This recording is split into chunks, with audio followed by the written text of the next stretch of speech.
Motion to receive. Councillor Seegers, Councillor Lutz. All those in favor? Motion's carried. Item 4.2, we have the minutes of the Advisory Planning Commission meeting of September the 13th, 2018. A motion to receive. Moved by Councillor Seegers, seconded by Councillor Lutz. All those in favor? Motion is carried. And Councillor Seegers has a question. Page 7, recommendation number 3. So the Advisory Planning Commission recommended that the rezoning application for Evolve be approved with the condition that the fourth story of the buildings located along the Creek Ravine be limited to an access stairwell to the rooftop terrace only. Is that the design as presented? Through the chair, I'm not sure, because I wasn't at this APC meeting, I'm not quite sure how they got to a condition like that, because it wouldn't have shown what that was on the subdivision plan. That's a DP issue that we would deal with at that stage rather than a rezoning and subdivision. Okay. Okay, so just something to keep in mind as we go forward. Yeah. Okay, thanks. Okay. Okay. Next, we have item 4.3, which is the minutes of the Integrated Community Sustainability Plan Committee meeting of September 17th, 2018. Motion to receive, Councillor Lutz, seconded by Councillor Seegers. All those in favor? Motion is carried. Any questions about those minutes? None. Moving down to business items, we have 6.1. Smoking Control Bylaw number 570, 2018. Motion to receive. Councillor Seegers moves. Councillor Lutz seconds. All those in favor? And we'll turn it over to our Director of Planning. Thank you, Mr. Chair, members of the committee. So what is before you is a new smoking control bylaw number 570, 2018. So what we currently have in place in the district is the existing smoking control bylaw is a 1991 bylaw, which was written at a time when you could actually smoke indoors in offices, so it's a little outdated. It did come back in 2016. A new bylaw was being looked at that time. It went through a fair bit of process, and then it was referred back to staff because just at that time, the town of Gibsons had brought in a new smoking control bylaw, and it was felt that it would be nice to line it up, and they were doing a few different things with it. So there was a reason to just defer it, and that we would look at the Gibsons bylaw and then revise it and bring it back. So it didn't come back in a very timely manner, so now it is. And with the smoking control bylaw that's in front of you, we tried to respond, first of all, in terms of the definitions of it, to make sure that it included both vaping and would apply to the new cannabis rules. So the definition of what constitutes smoking has been expanded into the bylaw. We did look at a number of other bylaws that were in place. I also dealt a fair bit with the bylaw enforcement group to make sure whatever we put in place would have an ease of enforceability to it. I found in our previous draft of the bylaw, it had a number of provisions in it that were just challenging from an enforcement point of view, and may have set up an unrealistic expectation to what we would do and how far we would go on things. So this is a very fairly streamlined bylaw, and the effect of it is that right now, the provincial regulations around buffer areas related to air intakes, doorways, workplaces, has a 6-meter buffer in it. So there's already regulation around that. Our previous bylaw was looking at a 3-meter. So the provincial legislation has taken that over, and what we're proposing here is a 7.5 meter. So that will be some discussion for council, for yourselves to look at. Is that sufficient?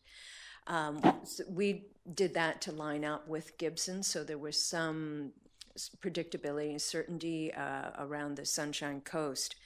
There are other places that have gone to a much larger buffer zone. The BC Clean Air Coalition and health authorities are suggesting to do a much larger one, anywhere from the 7.5 to a 9.5 buffer. Ours we chose was also a little more pragmatic in that you can kind of get to that smoking across the street notion.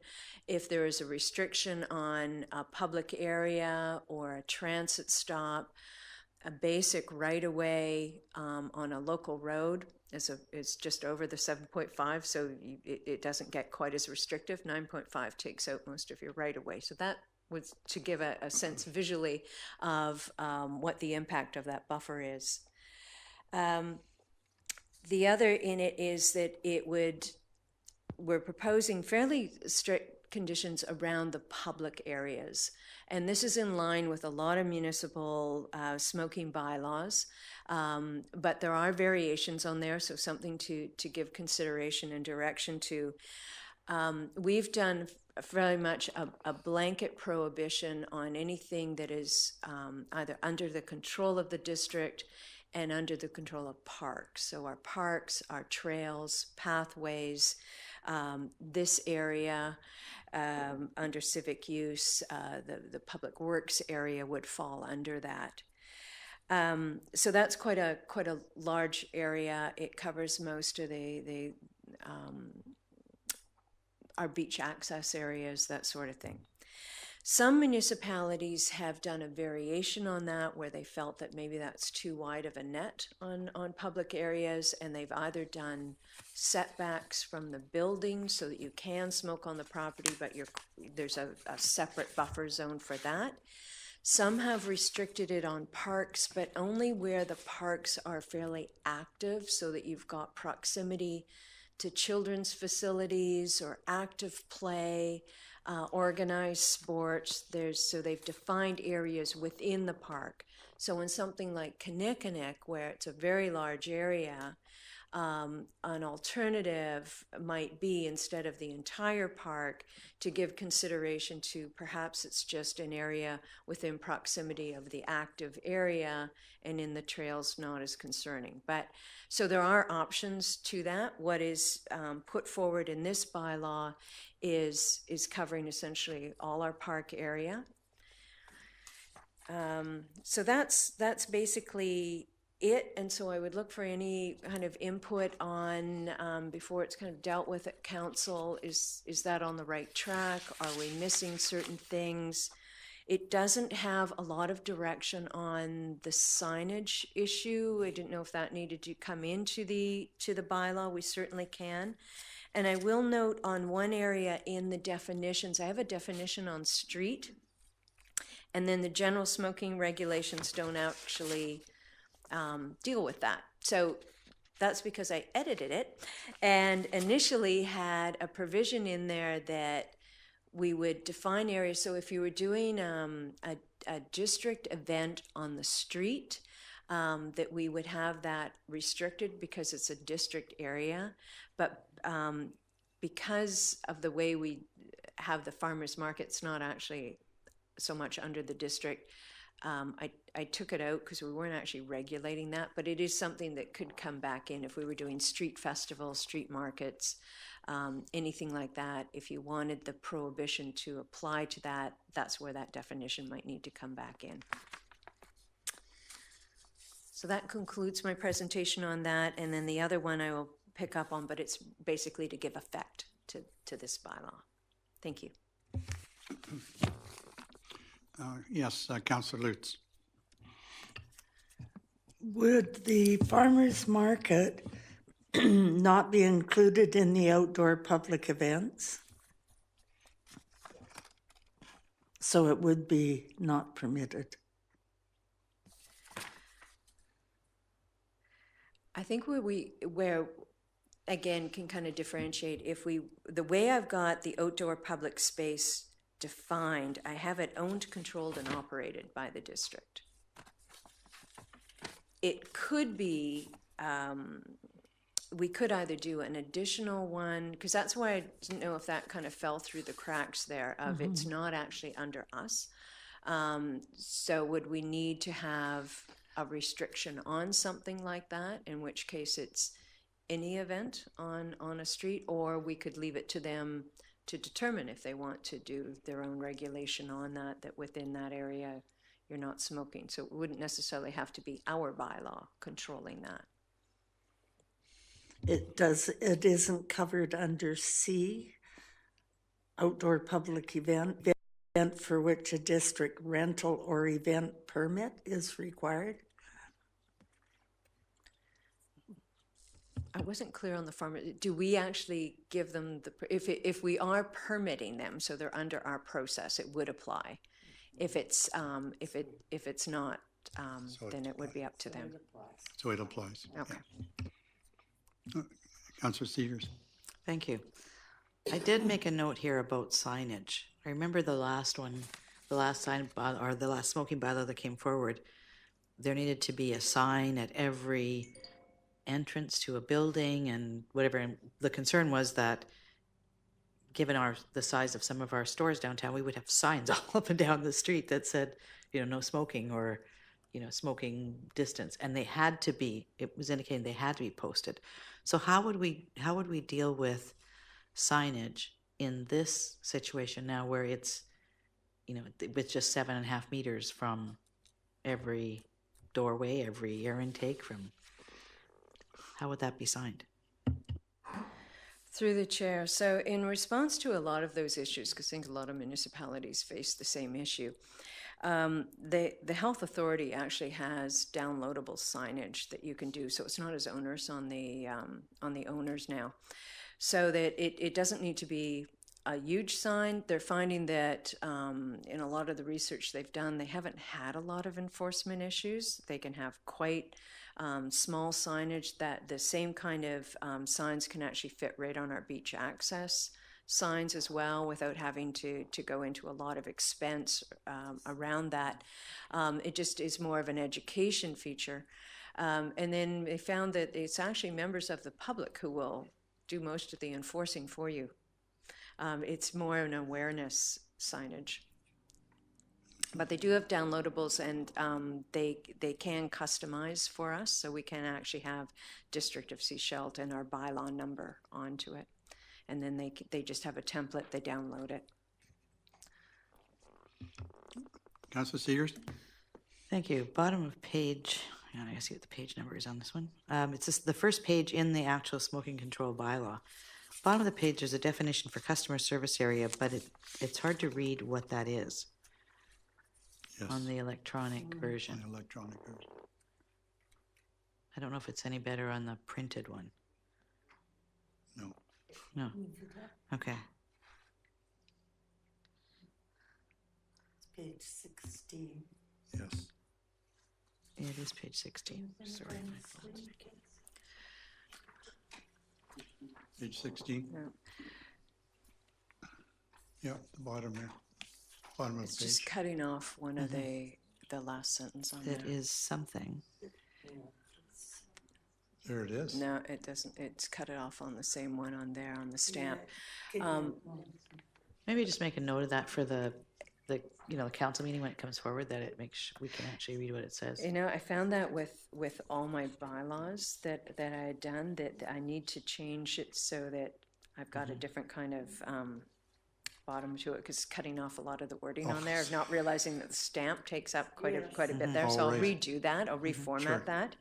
But what that is getting at is under the provincial regulations as well, they define what those enclosed and partially enclosed areas are and restrict on there. So they have very distinct areas where you can smoke and under what conditions. So this is kind of defining what that area would include. So it differentiates between whether it's completely open or anything that is partially enclosed or enclosed restricts on smoking. Right. So that's provincial.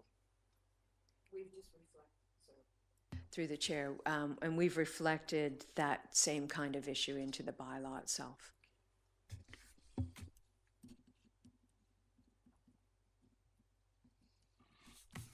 Councillor Seegers. Yeah, so let's follow up on that piece. Page 18, under the general smoking restrictions, under number 1B, it says customer service area, no smoking. So, I mean, the one that comes to mind for a lot of us will probably be the Lighthouse Pub with their smoking area. And because I can't read what this says here, I don't know if it is included or it is not included. And that's something that they'll at least want to be clear on as well, because they'll need to know whether or not that impacts them. There's just a spelling error on page 19, deposited with the Minister of Health.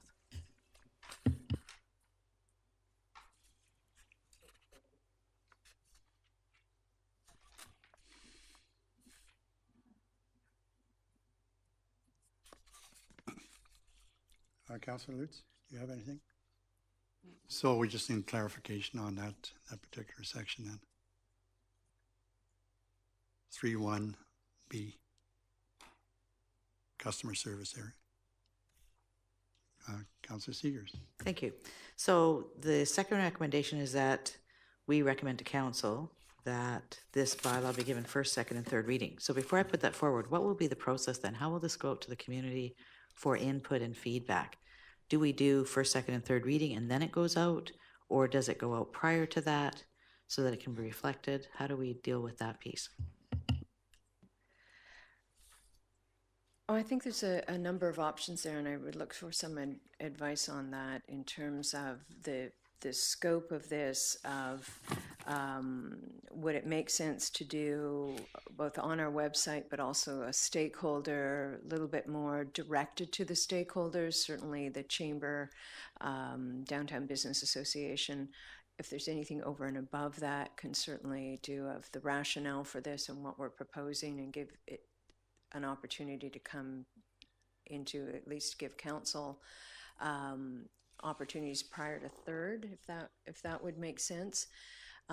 If you feel it needs something more involved than that, I would look for some direction from the committee on that. Yeah, anything to add? Yeah, I think possibly it's going to be a widespread interest and impact that we should probably give it first reading and move it to some general discussion or workshops on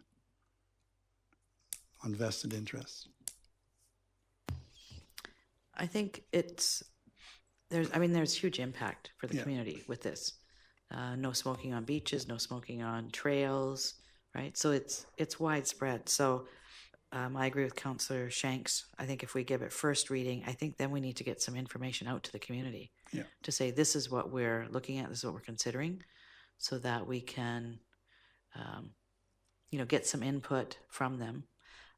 There may be some pushback, but I don't know. We'll find out.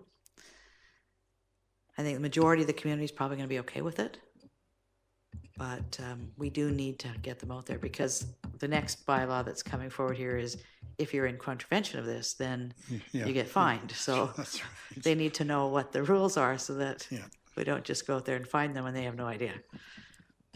Okay, thanks. So and I'll move recommendation number 2, but that it be modified from what's in the motion there. So that smoking control bylaw number 570, 2018 be given first reading, and then information be communicated to the public with details around the smoking bylaw before it comes back to second, so we can gather I'll information. second it and I'll speak to it. Seconded by Councillor Lutz, who will speak to that. Thank you. I'm really pleased to see this come forward, and I would go all the way to third, but I understand the reluctance to go that far at this stage. I think it's important that before our streets have people smoking marijuana on them around our children, that we get this in place. And I am hopeful that the community will agree with that. So I support the motion. Councillor Seegers.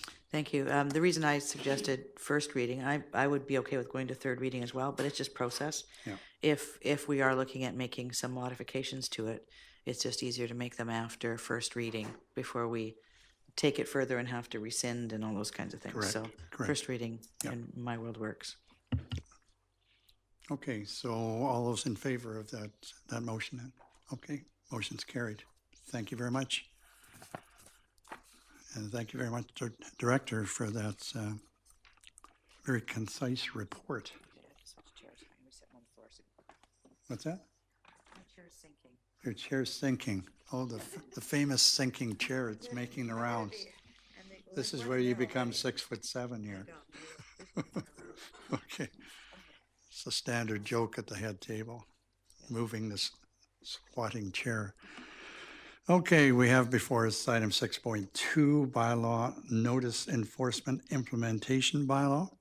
And a motion to receive, moved by Councillor Seekers, seconded by Councillor Lutz. All those in favor? And we will hear from our Director of Planning, Tracy Corbett, please. Thank you, Mr. Chair.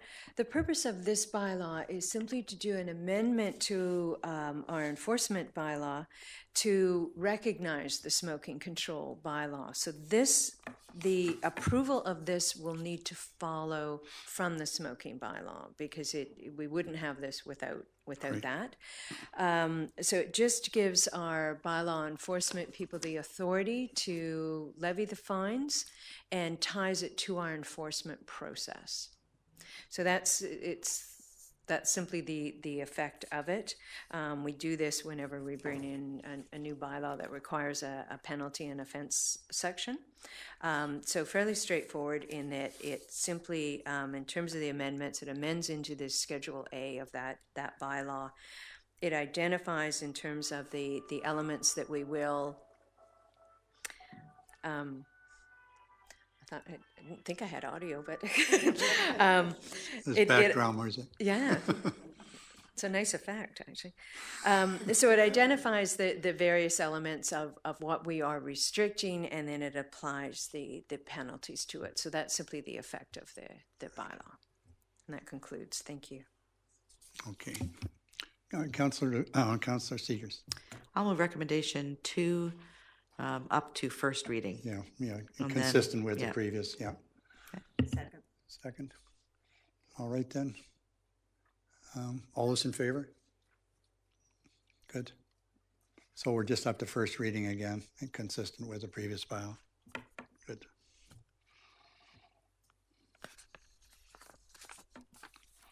We have before us item 6.3, bylaw enforcement procedures bylaw 2018, and we'll move to receive this report.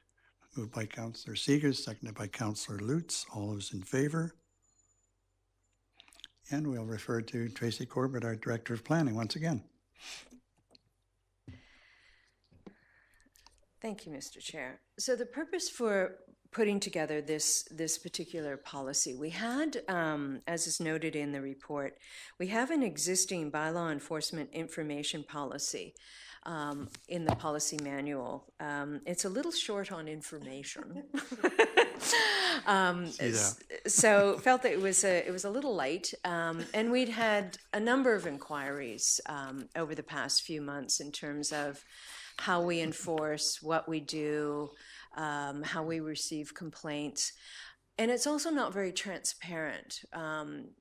One of the things that I thought it's important for the public to know, there's limited resources in terms of how we go about bylaw enforcement. So there's a criteria around there, but it wasn't made very public and it wasn't very transparent in terms of how we do this. So part of this is really to take a lot of what is kind of existing practice, but to put it into council policy of here's how we do things, here's how we receive a complaint, here's how we evaluate it, here's how we prioritize it, here are the actions that we can take, and to be quite clear that we do a graduated approach on everything except health and safety. So in most cases with our complaints, a lot of things are complaint driven as opposed to us proactively having the opportunity to enforce that way. And also to really aim for bias to compliance, not to enforcement. So we try and get people first to comply, so that we certainly look at awareness of what the laws are. There can be warning letters on there before we move into any kind of enforcement or penalty. The only time we really do something different on that is if it's a repeat offender, where we don't need to go through the awareness, they're well aware, or it's truly a health and safety issue, and we need to move into enforcement on it to get compliance very quickly. So it's taking a lot of those elements and it's just putting it into the policy so it's very clear of how we deal with this. And also to define what isn't a complaint, and there are things where we will not move on. There's definition around the vexatious complaints. That can consume a phenomenal amount of our staff time, and so we wanted to be very clear in terms of what that is, how it is defined, and that there is process for dealing with that, but we are not obligated to continually deal with those who bring those kind of complaints in. It really takes away a phenomenal amount of resourcing on going after true complaints and enforcing properly on that. So that's the intent behind that, and that concludes my report. Thank you. Members of committee have any questions? Councillor Seegers. A few grammatical things for you. Page 33, under municipal tickets, right at the top, the penalty associated with. And then is it called, it says the Local Government Bylaw Notice Enforcement Act. Is that correct? Because we always talk about bylaw enforcement notices. So the act is actually the Notice Enforcement Act? That is the provincial legislation under that. Okay, another grammatical just after, then the next paragraph below that, it says, through the provincial court system. I think you want a period after the system. Okay. That's it. It's much, much improved over the previous policy. Thank you. Half a page to about 6 or 7, so it's good. Comment. Oh, sorry. One other Councillor Seegers. comment I just want to make. We in our community we have some people who request that instead of being complaint based, we actually actively have our bylaw officers go out and follow up and check things out to find infractions. I had a recent conversation with the mayor of the town of Tofino, and their community actually requested that this happen. And she said, you really have to watch out for that, because we went from one bylaw officer to 5. Yeah.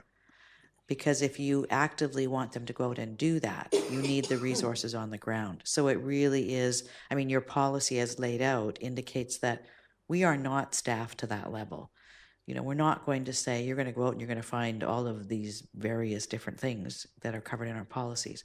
So it is up to our community that if it becomes an issue, they need to make a complaint so that we can actually deal with it. Through the chair, in most cases, that's exactly how it works. And yes, it can be very resource heavy. The previous community I worked at, there was a request to go very proactive, which we did for a period of time, and then we showed council the bill.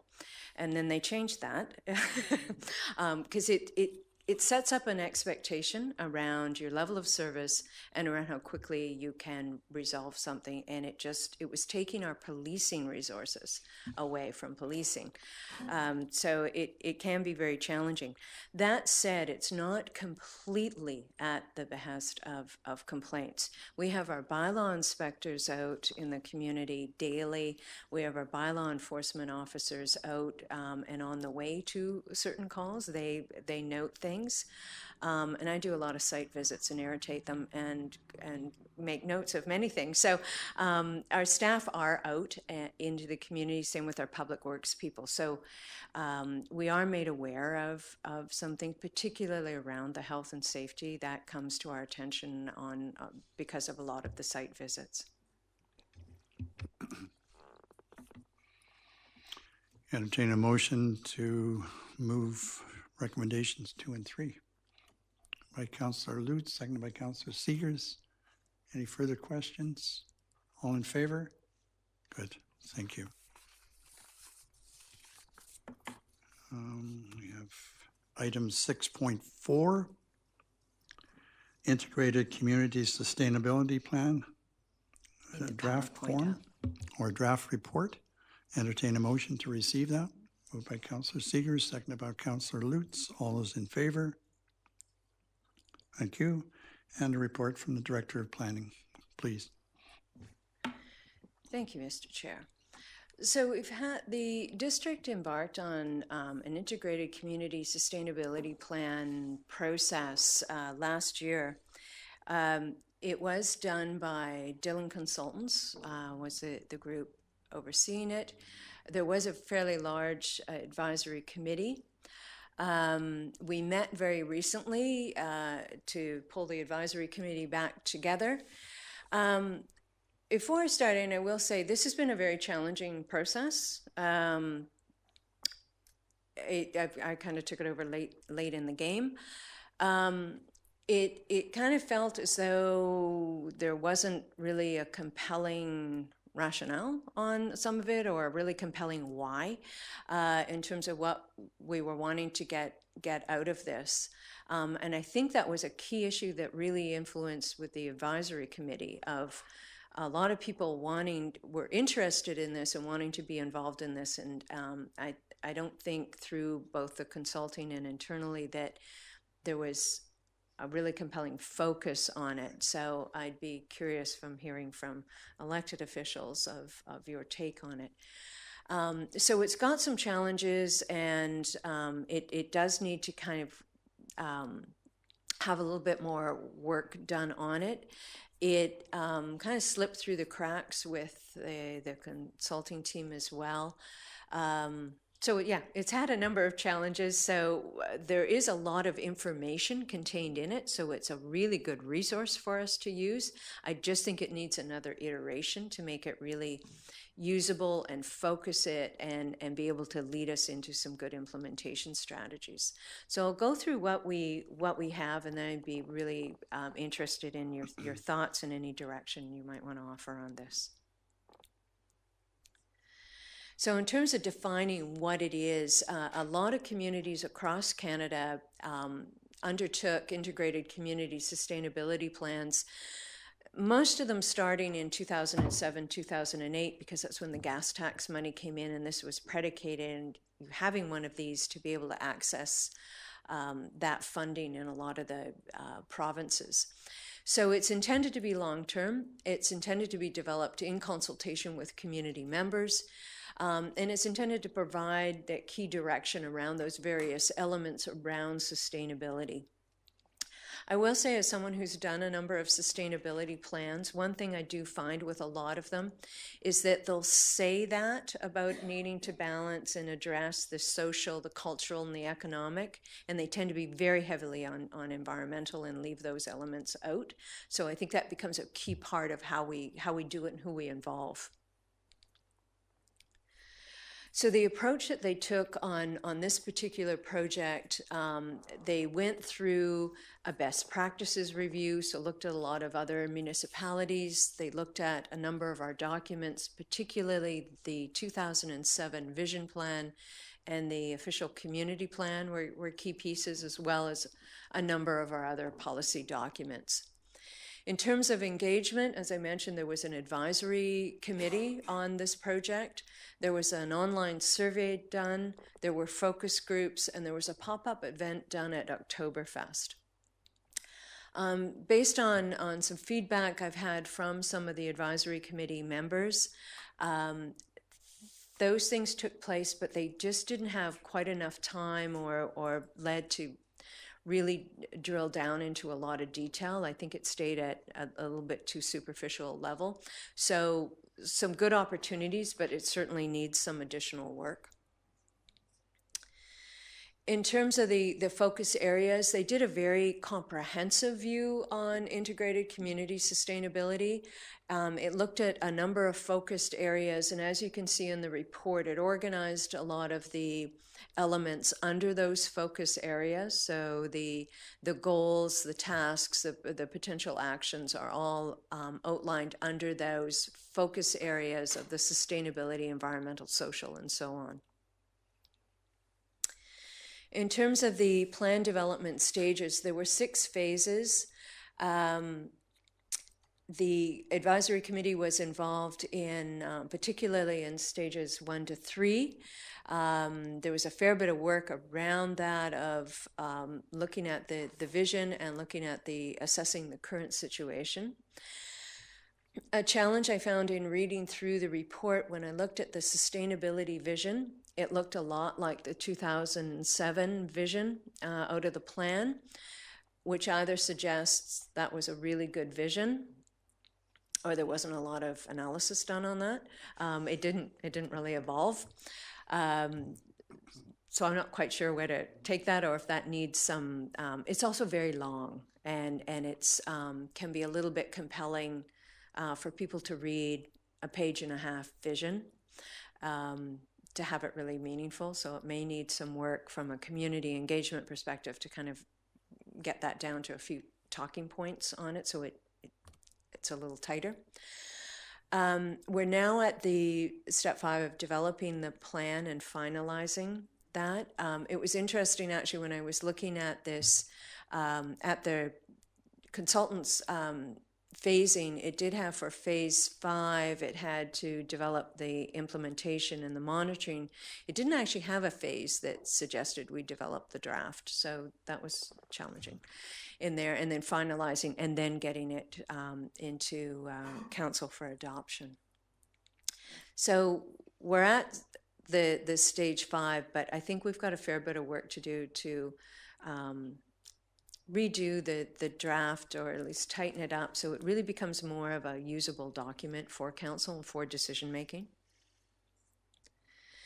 The advisory committee roles, these were set out in the terms of reference for this. So the ones I haven't read are the ones where I'm involving the advisory committee at this stage, really to provide some feedback on the draft plan.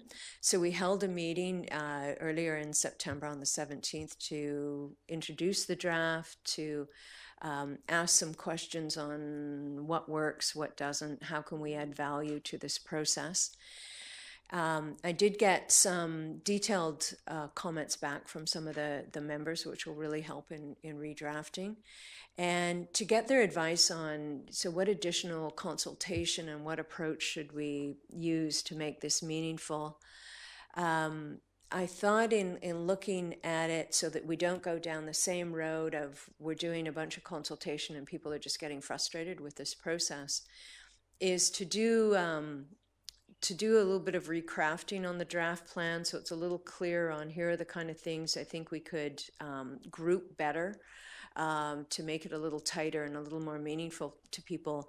Then take it out to we've got an advisory committee scheduled for in October to have it ready for them to review and comment on, and then that will guide how we'll do some of the consultation. I have been in discussion with our communications manager about what would be a good process, and so we're putting together some ideas on that could be a little more interactive for people to engage with. Then I think we can get into finalizing it and into council for adoption. So this was in the earlier roles with the advisory committee and looking at some of the priorities. One of the things that they produced through the plan that the consultants did in guiding the advisory committee through was looking at various topics, where are we at, where do we need to go, so kind of doing a gap analysis on this, and then what could those draft goals and objectives look like. So there was a fair bit of work done on that, and there's some really good content around the various goals and objectives. And so I think the challenge at this stage is just doing another kind of filtering through that just to make it a little tighter. It didn't prioritize very much in there, and so it's very challenging if you're moving to implementation on limited resources, whether those resources are financial and capital projects or whether it's just consultation fatigue with our public. We need to be a little clearer on what we really want to see out of this. We do have the web page set up, so one of the things we're doing right now is just updating that, having some better links, putting the draft in, and then I'm working with communications to look at a way to do a more interactive feedback element into the website. So what's been prepared to date, as I mentioned, the vision statement, and there's several of them that go under various chapters as well. So the visioning's very broad in that plan. There's a number of goals, a fair number of action statements, the priority projects, and then some recommendations for future work. So some of the priority actions identified for the district, which will certainly keep us employed for quite some time, is change management strategy in terms of just creating that mindset for sustainability and making sure that in terms of how we do work, how we write reports, how we consider capital project requests, that we consider sustainability through those decisions.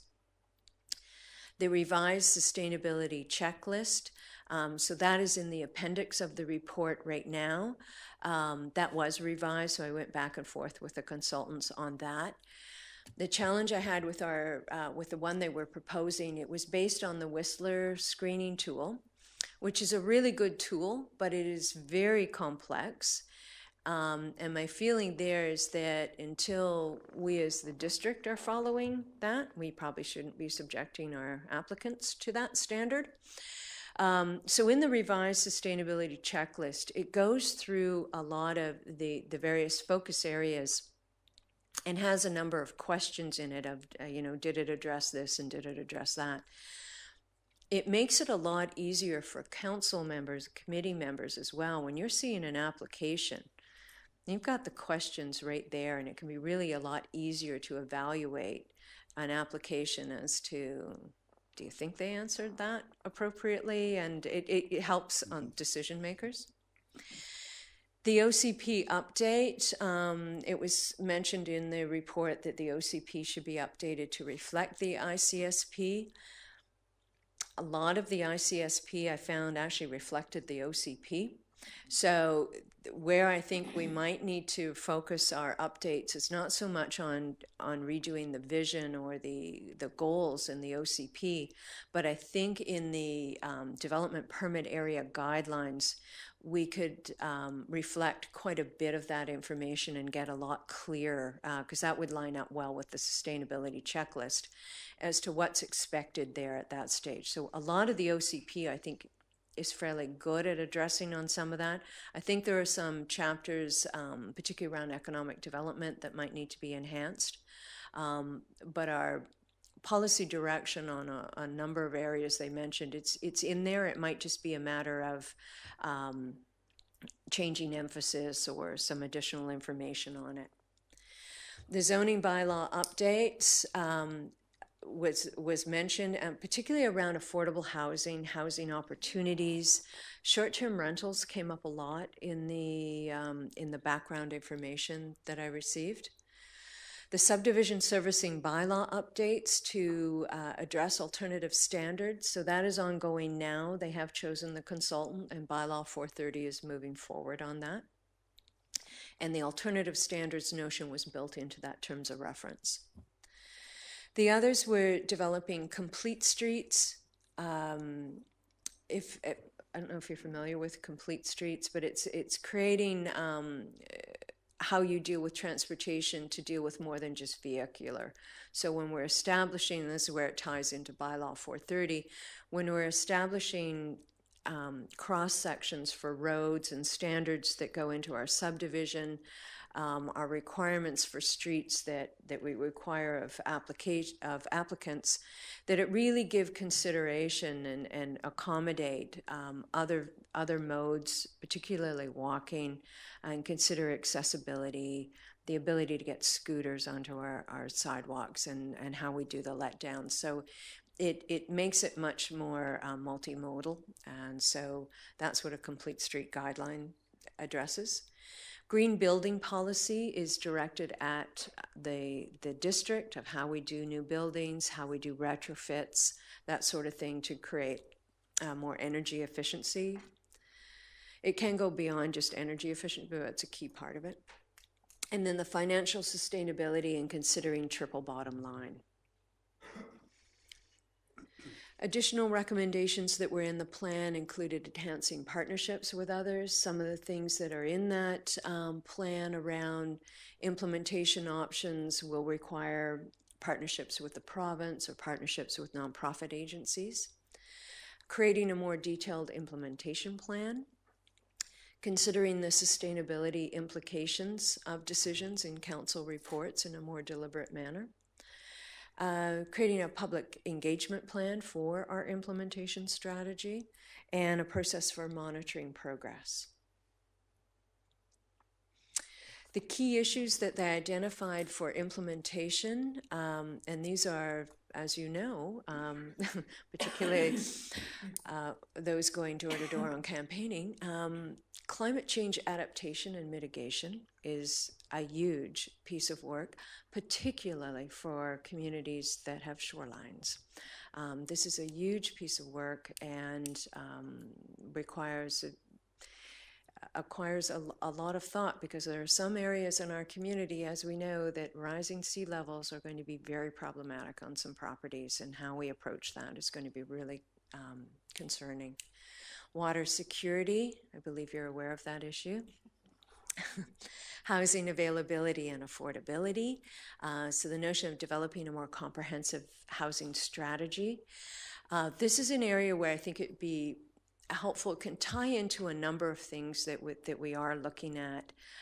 How we do density bonusing, how we do our community amenity contributions, as well as our zoning and providing for housing options. So I think there's an opportunity here to really put that forward in a more meaningful way to people as to what we're doing and how we're responding to some of this, and getting clear on some elements where the district really doesn't have the authority. There are some things that are beyond our ability, but we can certainly play an advocacy role in terms of dealing with the provincial and federal bodies.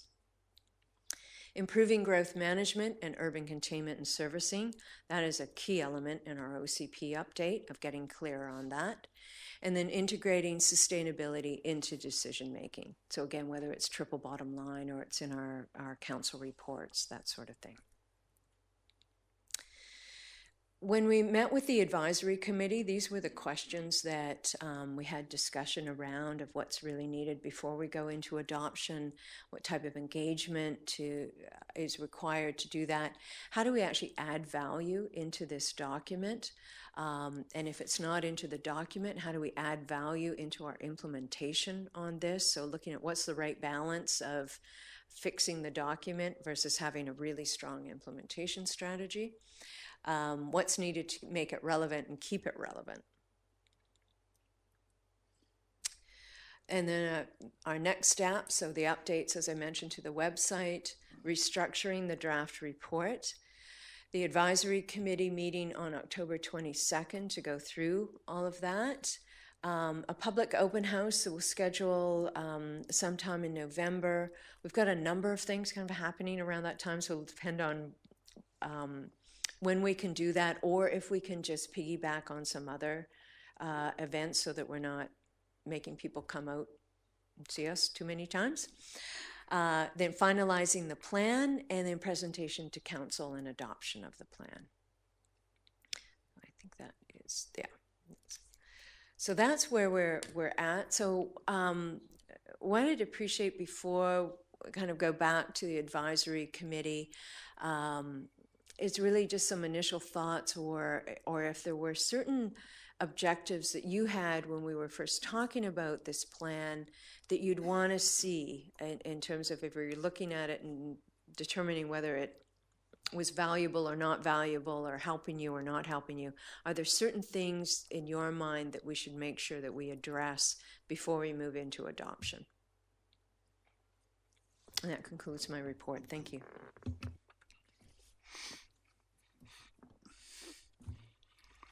Members of the committee have any initial comments? Councillor Lutz? Thank you for this draft.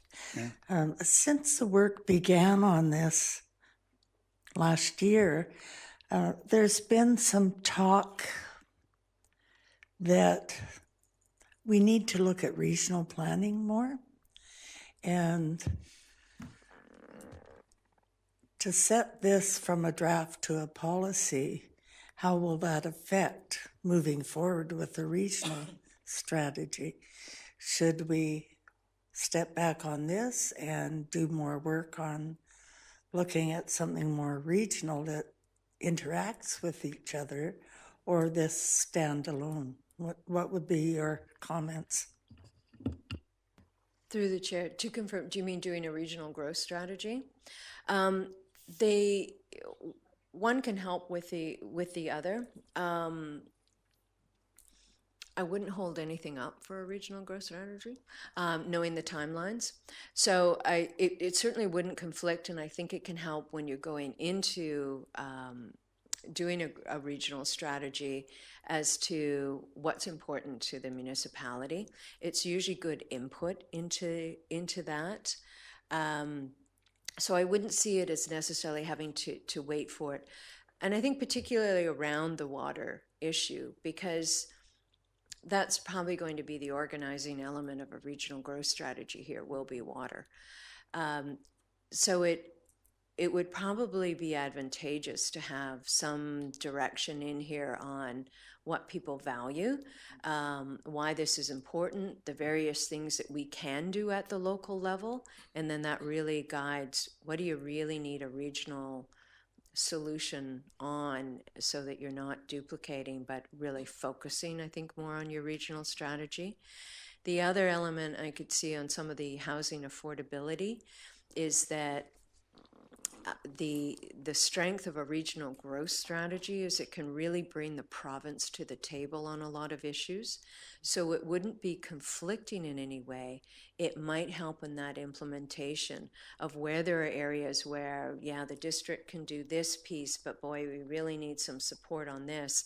It can be much more powerful and efficient if we're taking a regional view on that and we've got other people at the table on it. So I could see it being advantageous to the regional growth strategy rather than having to wait for it. Thank you. Sorry, that was a really long-winded answer to that question. Councillor Seegers? Thank you. The report, or the plan actually refers to a lot of the regional district, like the sustainability plan, et cetera. It even refers to the Shuswap Nation land use plan. So those are in some way incorporated. I understand your comment about more of a high level plan. One of the things that I find, there are some good recommendations in here. I think in the format that it's in, it'll be hard to implement because there are some duplications between different focus areas, and then there are some that are totally separate. But I think if they can be pulled together in some way so that we can actually have them in one place, remove some of those duplications, recognize how they're linked together. For example, I noticed urban containment boundary is mentioned in a number of places throughout here in different, and it's slightly different in each one. So when I'm reading it, I don't really know what they're saying. You know, are they saying, yes, we should include more in the urban containment boundary? Should we reduce the urban containment boundary? Should, it's not clear. Some places it kind of hints that maybe it should be bigger, and other places it's saying, no, we should keep it the same. And then it ties that into the expansion of the sewer. and the fact that we need more density because if we have sewer, we can have more density. So, I mean, all these pieces are in there, but they're split up all throughout the report. And it's not, I think if we, like I say, if we tried to implement this the way it is, I don't know how we do that. So that's, I mean, I think that's what you were alluding to in what you were talking about. I also noticed, here's an example on page 45 in the package. You've got a relevant guiding principle and a priority goal, and they're exactly the same. So, and that's a number of places I noticed that through the report. So is it a guiding principle or is it a goal? What is it? Or maybe does the guiding principle need to be modified some? So instead of increase affordable housing and community services, it might be that ensure we have sufficient affordable housing for the population that we're looking to attain or something, right? Rather than increasing it. That's not a guiding principle. If we're just going to go out and build it, why?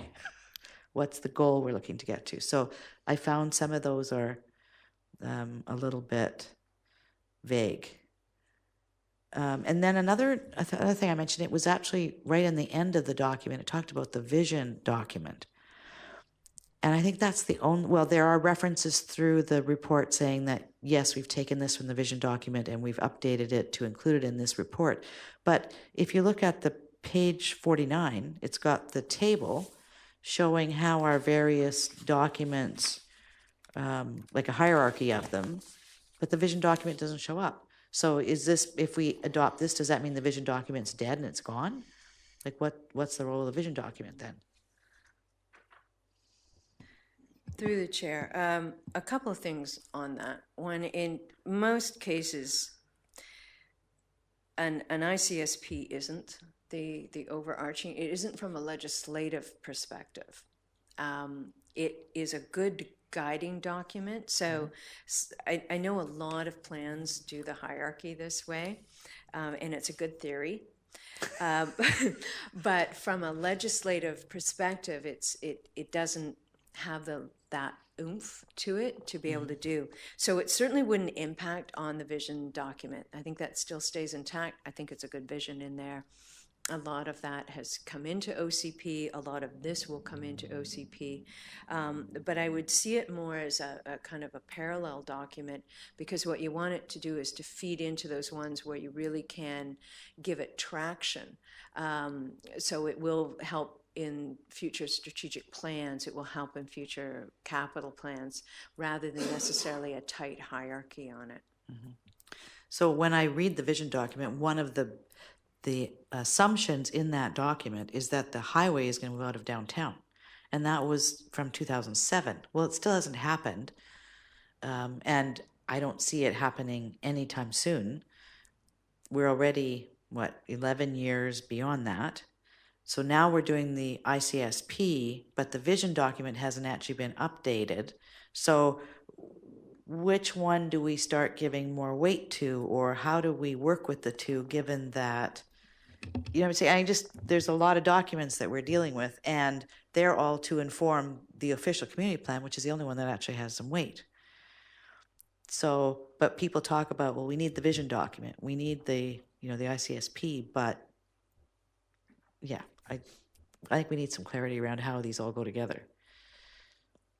Make sense? I can address that in kind of the next report of coming in of how it works. In terms of giving weight to the vision plan, I mean, it's a good guiding document, but it's the OCP that gives the guidance on it. So if there are elements in it, so as we go into OCP update, there are elements that were in the vision plan that are still relevant that you feel haven't been addressed in the OCP, they need to come into the OCP because the vision plan can't override that.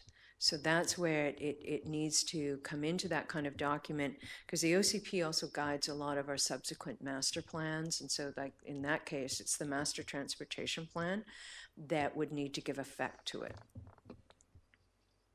So I think that's where in our updates of making sure that you haven't got, the vision plan shouldn't operate as a dual OCP. You need one OCP. So if there's something there that needs to come into it, it should come in, and then it's council policy under that kind of legislation. So it has a little more, it can guide a little bit more than just the standalone vision plan. Okay. Page 93, it talks about, I mean, I've highlighted some other things through here, but there are a couple pieces. Partner with the SFU Center for Sustainable Community Development to use the Community Capital Tool as an analysis tool to support and guide decisions. And there is a little bit of information in that in one of the appendices in this. Have you had any experience with this? Do you know much about this? Through the chair, I've certainly looked into it. I'm not sure it translates well to Sechelt. I think there are easier tools to use that kind of get at the same kind of thing. There's an asset management tool called Click that we've looked at that is much easier, and we may go that route. Kind of gets the same thing. But there are some things like that. It's a good solid tool, and the stuff that comes out of SFU is extremely good. It's just a matter of is it well calibrated to a community this size? A little bit of overkill, but the elements could be translated in using different tools and a little bit easier until we're at a certain size. Okay, on page 94, it talks about develop a green buildings policy for all municipal buildings. I don't really know what a green buildings policy is, and I was wondering how that would apply then to something like the Public Works building. Like, what would we be looking at putting in place for that? Because I know we have a wood first policy or something too, do we not? A green building policy is something municipalities, when they are committed to doing a high level of sustainability, it affects how you do your capital plan. So if sometimes there's a commitment to do a certain level of LEED building, whether you're committing that all structures and facilities will obtain LEED Gold or LEED Silver. So usually there's a policy around that. And that affects your capital plans in a significant way. Sometimes it's to develop a certain level of energy efficiency, and it ties to the BC Energy Code, and we will be, 80% above, within, or we will always exceed the standard for that in all of our buildings. It affects how you do your buildings, your HVAC systems, that sort of thing. You commit to a certain standard, higher level.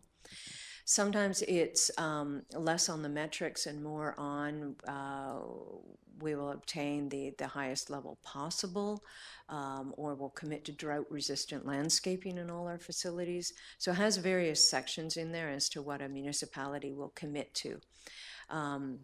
And then whenever there is a new project, so in the operations center, it would mean that you are committing to a higher level of construction or systems in place there.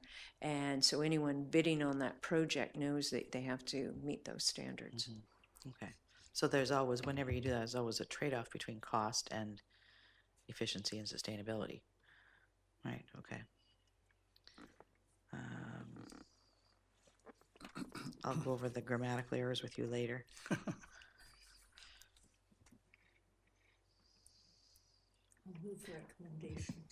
Okay. Yeah, I'd just like to say thank you very much for bringing this report forward. I think it's correct that we receive it for information purposes with the changes that are going to be coming about over the next few weeks. It'll also give other members of council an opportunity to read through this document and have some better understanding of what's been involved in the process and where we move from here. I'm always glad to see that the vision document has some significance, being one of the individuals involved in that committee many years ago. And so that's why I come from that position when developments come forward, realizing the OCP is the overriding document, but not to forget the vision document. It's interesting to see as one of the areas of concern and that we're looking at is basically subdivision servicing, because that would appear to be one of the main criticisms that we have. And is in fact our servicing agreement out of context or out of whack with other municipalities of similar size in terms of what our requirements are, standards are? Is this for better or for worse? I guess that's what I'm trying to get at initially. Through the chair. It's outdated. It is unnecessarily complex. It's got things in bylaw that should be in procedure. Okay. It's predicated on a municipality that is flat. Yeah, well, that's understandable when you understand where it came from. Right? Yeah, So that is a problem. yeah, But I think, in doing it, it doesn't need necessarily to be like massive change. There are a lot of things in it, because I've gone through it in some detail against some municipalities that I know have done updated relatively recently, and they've struggled with a number of the same kind of issues. And a lot of it is simply giving yourself permission to look at alternative standards that meet a better environmental outcome or address the topography in a more sensitive way. So just having those kind of provisions in a bylaw make a huge difference. That it allows some really good judgment to come in instead of having here's our standard, but our site is like this, and it doesn't fit particularly well. right, So I think if it was just moved into that would be good. Yeah. When I looked at some of the detailed standards and our modeling and that sort of thing, that wasn't too bad in there. Some of the standards have been updated since then, but that's more of a little bit of tweaking on the margin.